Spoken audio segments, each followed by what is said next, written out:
नमस्कार दोस्तों, short surgeon जी इसमें आपका स्वागत है। आज हम चर्चा करेंगे अग्निवीर इंडियन आर्मी की जो भर्ती आई है उसके बारे में चर्चा करेंगे। इसमें हम फुल डिटेल में आपको बताएंगे, फुल डिटेल में पूरा वीडियो बताएंगे। आप इसकी वीडियो को मत कीजिएगा और बारीकी ढंग से आपको समझाएंगे और तब जाकर आप इसमें फॉर्म भरिए। इसमें कौन सा विषय में कितना नंबर होना चाहिए, आपको कितना क्वालिफिकेशन होना चाहिए, ये टोटल चीज़ के बारे में हम आपको चर्चा करेंगे। रनिंग आपका क्या होगा, उसका टाइम क्या होगा।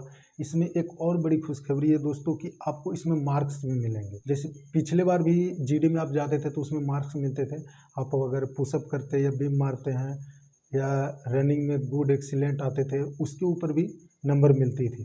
तो इस बार भी है, तो उसके लिए हम चर्चा करेंगे। उसमें हर एक चीज़ आपको बारीकी ढंग से हम बताएंगे। तो चलिए हम स्टार्ट करते हैं। देखिए दोस्तों, ये इंडियन आर्मी का अग्निवीर का वैकेंसी आई है। आप लोग का भी जैसे पता होगा और पीडीएफ भी इसका आ चुका है। तो हम इसलिए वीडियो लाए, आपको बारीकी ढंग से बताएंगे, क्योंकि बहुत सारे कमेंट्स आ रहे थे जिनको मतलब ये चीज़ के बारे में समझ में नहीं आ रहा था कि सर इसमें क्या क्वालिफिकेशन है, सर ये 45% है, 33% है, ये क्या है, हमको सर समझ में नहीं आ रहा है। तो इसके बारे में हम चर्चा करेंगे। तो वीडियो में बने रहिए। अगर चैनल पर नए हैं चैनल को जरूर लाइक कीजिएगा, सब्सक्राइब कीजिएगा और दोस्त के साथ भी शेयर कीजिएगा। चलिए देखिए, फर्स्ट में ये जो है, फर्स्ट में ये जनरल, ओबीसी, एससी, एसटी सभी के लिए है। देखिए, अब जनरल हो, ओबीसी, एससी और एसटी सभी के लिए है। उनका फीस नहीं लगेगा दोस्तों। आपका फीस है, ये देख लीजिए, आपका जो ये फीस है वो फीस आपका नहीं लगेगा। ये बात आप समझ लीजिए। दूसरी बात है कि आपकी जो एज रहेगी वो 17.5 से 23 साल रहेगी। जिनका 17.5 से 23 साल है वही इसमें फॉर्म अप्लाई कर सकते हैं। आप लोग का जैसे पता है कि ये जॉब कितनी साल की है, तो 4 साल के लिए है। ये चीज़ तो आप लोग का पता है। इस चीज़ के बारे में अगर आप लोग का नहीं पता है तो मैं इस पर वीडियो बना रखा हूँ। आप हमारे चैनल के डिस्क्रिप्शन लिंक में जाइए या आई बटन में भी मैं दे दूंगा। इसमें मैं पूरा बारीकी ढंग से बताया हूँ अग्निवीर के बारे में कि आपको क्या करना चाहिए, क्या ये चीज़ है, इसमें ये फ़ायदे, ये घाटे। उसमें मैं लोन के बारे में भी बताया हूँ दोस्तों कि आपका लोन कितना मिलेगा, आपका इंश्योरेंस कितना रहेगा, हर बारीकी ढंग से आपका पेमेंट कितना मिलेगा, 1 मंथ का पेमेंट का कितना मिलेगा, इस पे भी हम चर्चा किए हैं। आप इस वीडियो पर जाकर देखिए, ध्यान से देखिए और समझिए। ये मैं आपको वैकेंसी के बारे में बता रहा हूँ, जो वैकेंसी का रिक्वायरमेंट है ये आप लोग समझ लीजिए। बाकी तो आप लोग खुद समझदार हैं, आप लोग पीडीएफ देखकर खुद समझ जाइएगा। अगर आप लोग के पास पीडीएफ नहीं है तो आप हमें मैसेज कीजिएगा, मैं आप लोग के पास पीडीएफ उपलब्ध करवा दूँगा। चलिए, ये चीज़ हो गया। देखिए, ये 10th पास पे भी है, 10th पास पे है, 12th पे है, फिर 8वां पास पे है। 3 इसमें आप 8 हैं, 10 है और 12 है।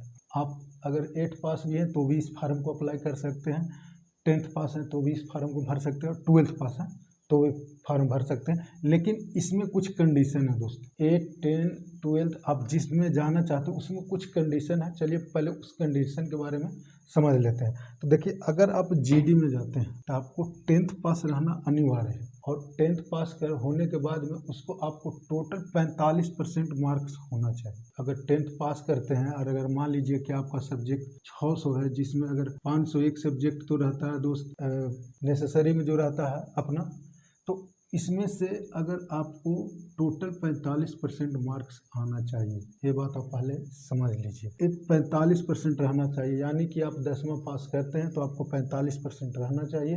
बाकी प्रत्येक सब्जेक्ट, ईच सब्जेक्ट 33%, हर सब्जेक्ट में आपको 33% रहना चाहिए। यानी कि अगर 100 नंबर है तो आपको हर सब्जेक्ट में 33 नंबर से ऊपर रहना चाहिए या 33 नंबर रहना चाहिए।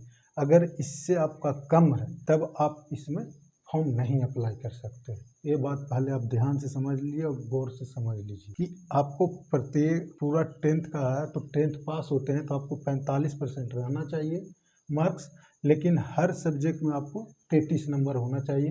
33 नंबर से अगर कम है तब आपको नहीं होगा। उसी तरह से अगर आप टेक्निकल में जाते हैं या एमिनेशन एग्जामिनर में जाते हैं तो ये दोनों के लिए। तो देखिए दोस्तों, अगर आप टेक्निकल में जाते हैं तो आपको 10+2 होना चाहिए और 50% मार्क होना चाहिए। यानी कि 10th में आपको 50% मार्क्स होना चाहिए और हर सब्जेक्ट में आपको 45% होना चाहिए। यानी कि 45 नंबर हर सब्जेक्ट में आपको होना चाहिए।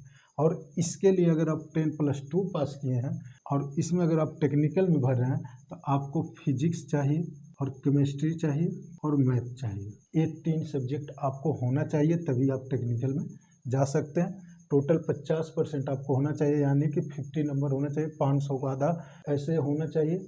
और उसका हर एक सब्जेक्ट में आपको 45 नंबर होना चाहिए। ये चीज़ हो गया। जैसे एमिनेशन एग्जामिनर है तो ये भी, इसमें भी आपको 10+ होना चाहिए। और ITI अगर कोर्स है तो आप ITI कोर्स दे सकते हैं। 10+2 ये सिंपल, आप किसी तरह से मतलब 10 पास, इसमें कोई रिक्वायरमेंट नहीं है कि आपको 50% रहिए या 45%। आप सिर्फ 10+2 पास रहिए और ITI कोर्स दे सकते हैं। ये चीज़ आपको होगा।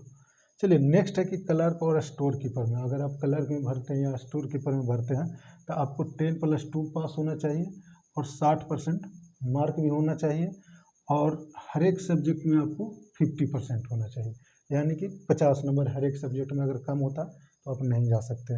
देखिए ट्रेडमैन में 2 तरह की वैकेंसी आई है कि आप 10th पास आपको होना भी चाहिए, 33% मार्क होना चाहिए हर एक सब्जेक्ट में। इसमें ये मतलब नहीं है कि आपको कितना परसेंट है, आप 10वां पास हो जाइए और उसके बाद में हर एक सब्जेक्ट में आपको 33 नंबर होना चाहिए। ट्रेडमैन का रिक्वायरमेंट है 8 पर भी है, तो उसी तरह आपको 8 पास होना है, लेकिन हर एक सब्जेक्ट में आपको 33% होना चाहिए। ये चीज़ आप पहले समझ लीजिए। इसके बाद भी आपको फिजिकल जो होगा जो सेम रहने वाला है दोस्तों, जो पहले चलती थी वही फिजिकल रहेगी। आपको फिजिकल सेम रहेगी, जो पहले प्रक्रिया थी वही, रेटिंग भी वही सेम रहेगी, मेडिकल भी वही सेम रहेगी और हाइट वेट भी वही सेम रहेगी जो पहले प्रक्रिया आप लोग का चलती थी। अगर इस पर आप लोग का कोई डाउट होगा, हाइट वेट चेस्ट या फिजिकल से उसमें जो मार्क्स मिलते हैं उस पर अगर आपको कोई डाउट होगा तो आप हमें कमेंट बॉक्स में मैसेज कीजिएगा दोस्तों। और इसमें अगर फॉर्म भरते समय अगर आपका NCC है तो आप NCC दे सकते हैं दोस्तों। अगर A है, B है और C है, कोई भी है तो आप दे सकते हैं। 10 नंबर 15 नंबर इस तरह से आपको छूट मिलेगा। और C है तो आपको रिटेन माफ है, आपको रिटेन नहीं होगा। आप फिजिकल और मेडिकल फिट होते हैं तो आपको NCC के थ्रू आपको हो जाएगा। तो इसमें अगर आप लोग और कहीं डाउट हो तो आप हमें कमेंट बॉक्स में मैसेज कीजिएगा, मैं आपका जवाब 100% दे दूँगा। थैंक यू दोस्तों, मिलते हैं नेक्स्ट वीडियो में। सभी भाइयों को राम राम और जय हिंद।